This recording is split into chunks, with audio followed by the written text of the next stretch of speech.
বর আমাকে এত কেন ফ্রিডম দেয়, এটা ভেবে ভেবেই পাড়ার লোকজন আর আত্মীয় স্বজনরা কিন্তু চিন্তায় পড়ে গেছে। কাউকে জ্বালানোর জন্য কিন্তু কিচ্ছু করতে হয় না, যদি আমি ভালো থাকি তারা এমনিই জ্বলে। এই যে আমি চলে গেছিলাম গার্লস ট্রিপে মানালিতে, এটা নিয়ে তো অনেকের মনে অনেকই প্রশ্ন জাগবে। কলকাতা থেকে দিল্লির মর্নিং ফ্লাইট ছিল, তাই আমি সকাল সকাল দিল্লি পৌঁছে যাই, আর সেখানে একটু সময় কাটানোর জন্য চলে গেছিলাম দিদি বাড়িতে।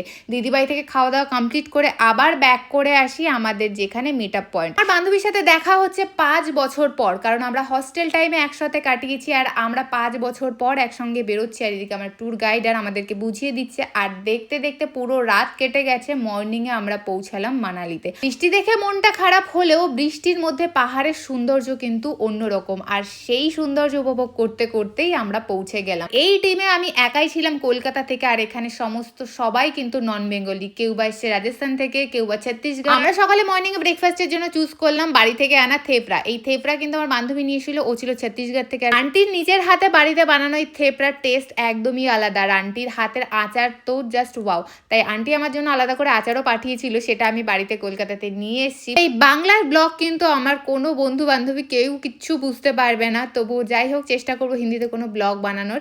আর আমরা আমাদের হোটেলে পৌঁছলাম, যেটা ভিডিও তোমাদেরকে শেয়ার করেছিলাম। পুরো আপেল গার্ডেনের মাঝখানে ছিল আমাদের হোটেল।